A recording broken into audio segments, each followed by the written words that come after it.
So here, for better understanding of the treatment algorithm of newborn resuscitation procedure, I have prepared a chart.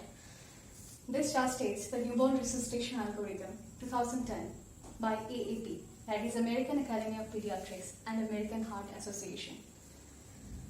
After the admission of such patient, we have to first look for if the baby is of term gestation, or the breathing of if the baby is crying or not, or breathing or not, and if the baby has good tone or not. If all of the responses are positive, then we can allow the baby to stay with the mother, and we have to provide the routine cares that follows, that provide warmth, and the states that we should provide warmth to him or her, and the clear airway, the clearance of the airway if necessary is also should be maintained, and we should dry the baby for prevention of the hypothermia, and the ongoing evaluation that is ongoing should be kept running, and all the vital signs and aftercare of the baby should be maintained as follows. And if the term gestation or the baby is if the baby is of term gestation, and if the baby is not breathing, or if the baby is not crying, or if the baby is not of good tone, there is a high chance that baby is going to move to the resuscitation procedure. So if all of these responses are negative, we have to move for the further step, that is the warm clear airway if necessary, and dry and stimulate. Baby should be dry, the baby circulation should be stimulated, and after all, even if baby is not responding, we should go for the further step, that is we should look for the heart rate and monitor if it's below 100 or not, and if the baby is gasping or any type of apnea is present or not. So if all of these responses are negative or no, then labored breathing or persistent sinuses or sinuses persists, we have to check for if the breathing is still labored or not. So if the breathing is still labored, we have to go for the clear airway, the clearance of airway, and we have to monitor the SpO2 level, and we have to consider the CPAP as well. And then further, we have to give the post-resuscitation care.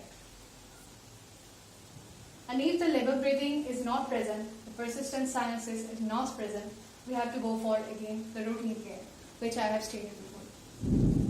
And we have left here.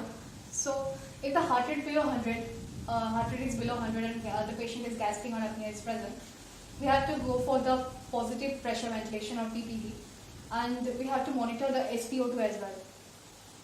And then if the heart rate is below 100, we have to again move to the ventilation and corrective steps. And we have to move to the next level, that is we have to check if the heart rate is below 60 or not. If the heart rate is below 60, we have to consider intubation, and along with chest compressions, and coordinated with PPV or positive pressure ventilation. The chest compression should be given by two methods. One is by two thumb methods, and another is by two finger method, which I'm going to perform as well later on. So then now moving to the chart.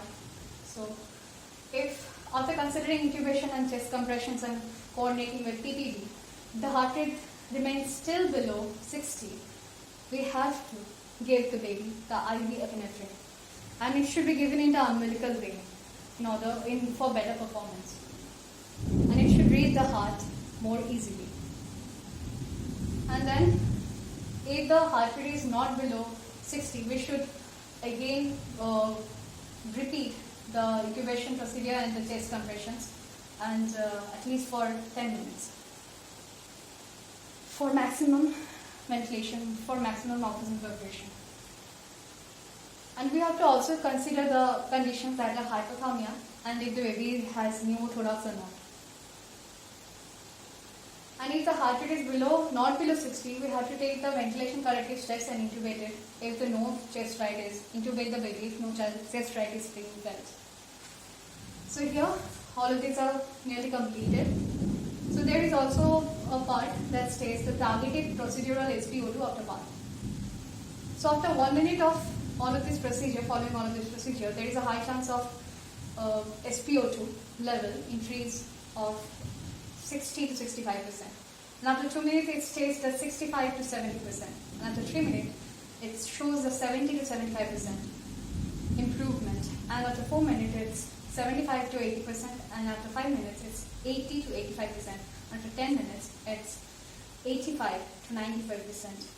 That is almost returning to the normal state. So here is the algorithm.